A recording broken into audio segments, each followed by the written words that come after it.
Rasanya benar-benar kayak mimpi bisa manggung di sini dan ditonton langsung oleh banyak orang.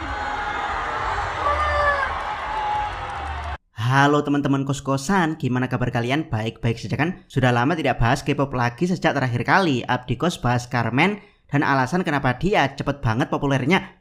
Kali ini Abdikos ingin buat konten yang khusus membahas atau membandingkan grup dari generasi 3, 4, dan 5. Sekedar info, Abdikos sendiri adalah mantan K-popper generasi 2. Jadi Abdikos tidak begitu mengikuti generasi setelahnya, termasuk BTS dan Blackpink yang katanya terkenal banget. Abdikos juga tidak terlalu paham dengan mereka. Jadi ya, membahas K-pop dengan background seperti ini ada plus minusnya. Plusnya, Abdikos bukan fans dari salah satu fandom generasi 3, 4, dan 5. Jadi Abdikos akan bisa membahasnya dengan netral tanpa perlu takut memihak. Minusnya, Abdikos mempelajari K-pop generasi 3, 4, dan 5 baru-baru ini, alias bukan mulai dari saat mereka debut. Jadi pendapat Abdikos akan terkesan awam banget untuk mereka yang expert di dunia per-K-popan generasi 3, 4, dan 5. Jadi ya, jika dikombinasikan, analisis Abdikos nantinya akan awam tapi jujur, alias Abdikos hanya melihat dari data yang Abdikos kumpulkan di lapangan seperti apa, lalu Abdikos simpulkan dengan pandangan dari mantan K-popper generasi 2. Dan ya, kali ini Abdikos akan bahas girl group yang lagi naik daun banget di Indonesia, yaitu Hearts to Hearts. Seperti apa pendapat Abdikos? Berikut analisisnya, check out, check it bro.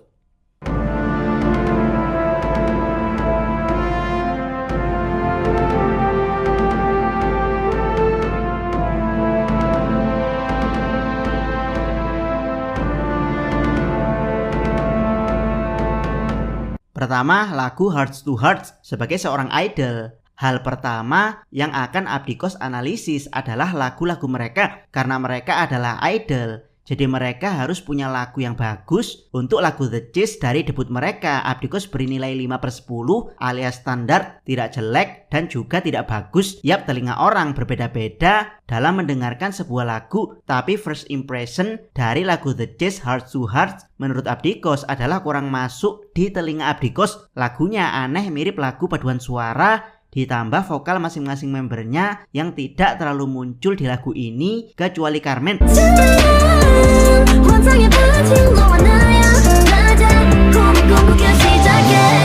Yang Abdikos suka justru video klipnya yang banyak banget cutscene dalam hal editing. Saking bagusnya cutscene dalam video klip The Chase, Abdikos sampai merasa yang dimaksud mengejar dalam lagu The Chase bukan mengejar impian, tapi mata kita disuruh mengejar maksud dari banyaknya cutscene di video klipnya. Jujur Abdikos agak kecewa dengan lagu debut Hearts to Hearts jika memang konsep mereka adalah mirip SNSD. Harusnya lagu debut mereka dibuat sepowerful Into the New World-nya SNSD.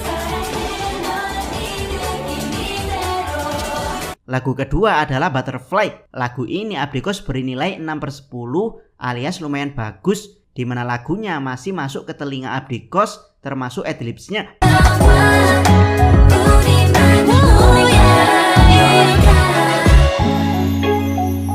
Mendengar Butterfly seperti mendengar lagu-lagu melo yang agak berbeda dari konsep grupnya. Jadi ya, Butterfly adalah baby-babynya SNSD, alias Abdikos approve lagu ini meskipun belum yang sebagus Baby Baby. Lagu ketiga mereka adalah Style. Nah, kalau yang ini Abdikos beri nilai 8/10 alias bagus banget. Vokal dan rap para membernya mulai diperlihatkan.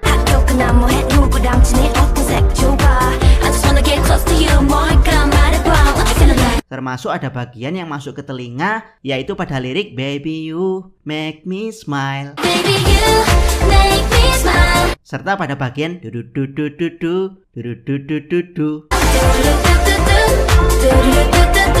Itu menurut Abdikos masuk banget di telinga ya teman-teman. Ditambah koreografi shuffle dance yang memang jarang ditemui di K-pop, membuat lagu Style layak diberi nilai 8/10. Kedua, visual Hearts to Hearts. Abdikos baru paham kalau visual ternyata sepenting itu di generasi 3, 4, dan 5. Di zaman generasi 2, Abdikos tidak terlalu peduli dengan visual grup. Jadi fokusnya cuman ke lagu. 2PM meskipun visualnya mantap, tapi lagu-lagunya kurang mengena di telinga Abdikos. Sementara Big Bang meskipun visualnya kurang, tapi lagu-lagunya bagus banget. Saking pentingnya lagu di generasi 2. Abdi Kos lebih hafal lagu-lagu dari CN Blue yang dari agensi Nugu daripada lagu-lagu dari SHINee yang dari SM. Padahal visual SHINee lebih OP ketimbang CN Blue. Jadi ya, karena di generasi 3, 4, dan 5 visual sangat penting. Abdi Kos akan jelaskan pendapat Abdi Kos tentang visual Hearts to Hearts. Top tier visual paling atas adalah Jiwoo. Kalau di generasi 2 dia setara Yuna dan Suzy, atau satu tingkat di bawah Queen tercantik generasi 2 menurut Abdi Kos, yaitu Nana After School. Jiwoo itu menurut Abdi Kos adalah all-rounder visual, mau ganteng, cantik, imut, atau bahkan futuristik khas visual AI. Semua ada pada Jiwoo. Tingkatan kedua visual di Hearts to Hearts adalah Yuha dan Stella. Keduanya punya vibe yang berlawanan, yaitu Yuha dingin dan Stella asyik. Sementara top tier ketiga adalah Ian dan Jun. Ian adalah versi light dari Stella, sementara Jun adalah versi light dari Jiwoo. Top tier visual keempat adalah Aina, Carmen, dan Yeon. Yap, meskipun Aina adalah main visual secara resmi, tapi di mata Abdi Kos dia biasa saja, apalagi setelah mendengar suara dia ketika tidak bernyanyi. Ingat, selera orang beda-beda, tapi tingkatan visual di Hearts to Hearts menurut Abdi Kos yang mantan K-popper generasi 2 adalah seperti yang Abdi Kos sebutkan. Ketiga, popularitas Hearts to Hearts. Awalnya Abdi Kos penasaran dengan Hearts to Hearts karena ada member dari Indonesianya. Tapi setelah lagu debut mereka dirilis, yaitu The Chase, yang kurang masuk ke telinga Abdi Kos. Dari situ Abdi Kos abaikan grup ini, termasuk lagu Butterfly. Abdi Kos tidak tahu, baru setelah comeback mereka dengan lagu Style. Dari sini Abdi Kos mulai notice kalau mereka ternyata cukup populer, yaitu sering tampil di acara-acara musik besar, termasuk mendapat job dari brand-brand besar yang mau bekerja sama dengan grup ini, seperti pemerintah kota Seoul, bank terbesar di Korea yaitu Kookmin Bank, serta yang paling baru adalah Shopee. Dari sini mungkin teman-teman bertanya, kok bisa satu lagunya kurang masuk di telinga, satu lagu lagi kualitasnya biasa, dan satu lagu bagus banget sudah bisa membuat Hearts to Hearts sering manggung di acara musik dan dapat job brand besar? Dari pengamatan Abdi Kos ada 3 penyebabnya. Pertama adalah visual, kedua adalah image, dan ketiga adalah SM. Yap, visual member Hearts to Hearts sangat cocok untuk jadi brand ambassador kategori elegan seperti brand kecantikan, bank negara, atau bahkan duta pariwisata. Ditambah image mereka yang masih kelihatan seperti bocah SMP SMA baik-baik membuat brand reputasi mereka sangat baik. Dan tentu saja yang paling berperan besar adalah SM Entertainment. Nama besar dari SM membuat Hearts to Hearts sering manggung, serta brand-brand besar tidak ragu untuk mengontrak Hearts to Hearts sedini mungkin mumpung rate endorse mereka belum naik. Jadi ada kepercayaan besar dari brand-brand ini kalau kelak Hearts to Hearts akan jadi grup yang luar biasa populer. Catatan, meski 3 faktor utama yaitu visual, image, dan SM adalah faktor penting atas kesuksesan Hearts to Hearts, tapi tidak bisa dipungkiri ada faktor keempat yang membuat Hearts to Hearts cepat sekali terkenal, khususnya di Indonesia, yaitu Carmen. Abdi Kos yakin brand-brand dari Indonesia atau cabang Indonesia seperti Scarlett dan Baron Bliss Indonesia menjalin kerjasama dengan Hearts to Hearts karena ada Carmen. Bahkan Carmen sempat ditempatkan jadi center di iklan mereka. Untuk konser di Indonesia sudah diakui sendiri oleh panitia Lalala Fest 2025 kalau alasan mereka mengundang Hearts to Hearts karena ada orang Indonesianya yaitu Carmen. Kan entah kenapa kita pilih Hearts to Hearts saja. Mas sendiri kenapa milih Hearts to Hearts? Mungkin ada interest sendiri gitu? Karena ada orang Indonesianya pasti. Kayak ada nasionalisnya sedikit memang. Keempat, potensi Hearts to Hearts. Dari kacamata Abdi Kos, Hearts to Hearts bukan dipersiapkan sebagai pure musician layaknya 21 di second generation. Mereka akan mengikuti jejak pendahulunya yaitu SNSD di berbagai kategori idol seperti modeling, bintang iklan, aktris, atau bahkan penyanyi solo. Prediksi Abdi Kos, Carmen akan jadi penyanyi solo tapi tidak yang besar banget jika suara dan teknik vokal dia masih sama seperti sekarang. Sampai saat ini Abdi Kos masih menunggu kemampuan vokal terbaik Carmen mengingat waktu trainee dia yang singkat di SM yaitu sekitar 2 tahun. Jadi sampai sekarang pun Carmen masih berlatih keras dengan guru vokalnya di SM. Apakah kelak vokal Carmen bisa sepowerful Taeyeon, Wendy, dan Ningning?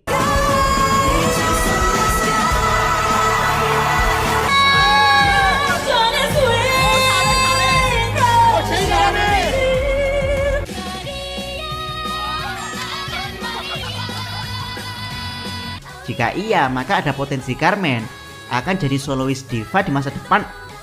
Sementara Yuha, dia kelak akan jadi aktris, tapi aktris level 2 alias bukan yang pemain utama. Acting dia akan lebih bagus dari Jisoo Blackpink, tapi masih di bawah top tier aktris yang berasal dari idol seperti IU. Stella kemungkinan akan jadi idol biasa layaknya Tiffany, di mana dia akan menikmati hasil dari menjadi idol, plus dalam beberapa kesempatan dia akan merilis lagu-lagu solo dia, Yeon, Aina, dan Jun. Abdikos rasa kelak akan jadi idol biasa sama seperti Stella, tapi dengan kepopuleran yang masih di bawah Stella. Jiwoo meskipun sangat cantik, tapi dengan kemampuan menyanyi dan personality yang introvert, bisa jadi akan kesulitan bersaing dengan idol generasi 6 di masa depan. Jiwoo ini menurut Abdikos bakatnya memang agak nanggung. Dari segi MC dia masih di bawah Aina, dari vokal dia masuk low tier urutan kelima alias hanya lebih baik dari Jun, Aina, dan Ian. Jadi tergantung Jiwoo, dia bisa memanfaatkan visual dia yang overpower atau tidak. Dan ya, dari semua member Heart to Heart, Abdikos merasa Ian adalah yang kelak paling sukses. Dari segi visual dia masih di bawah Yuha, Jiwoo, dan Stella. Dari segi vokal dia juga yang paling rendah alias masuk kategori vokal underdeveloped. Dari segi dance dia juga tidak yang jago banget layaknya Jun, tapi entah kenapa aura idol dari Ian itu kuat banget. Abdikos melihat ada sisi ambisius dari Ian kalau dia siap mengorbankan segalanya untuk menjadi idol yang super besar, atau sebut saja super idol. Yap, meski bukan main vokal, Abdikos merasa Ian akan jadi seperti Karina dan Wonyoung yang jadi rebutan brand untuk mempromosikan produk mereka. Jika menjadi aktris, Abdikos yakin Ian akan lebih jago acting ketimbang Yuha. Bahkan Abdikos rasa Ian akan mau berdedikasi untuk melompat dari jembatan layaknya Yuna jika memang masa depan dia adalah aktris, sementara jika masa depan dia adalah MC. Saat ini pun Abdikos yakin dia lebih baik dari Aina yang job MC-nya sudah bejibun. Paling rendah Ian akan sukses di acara TV show seperti Running Man, yaitu Ian akan menjadi pelawak yang sangat menghibur di acara reality show tersebut. Bagaimana menurut pendapat teman-teman dengan analisis Abdikos pada girl group Heart to Heart ini? Silahkan koreksi di kolom komentar, atau silahkan request girl group dan boy group apa yang harus Abdikos analisis di video selanjutnya. Jangan lupa subscribe channel Abdikos dan jangan lupa share video ini. Abdikos salam Mi.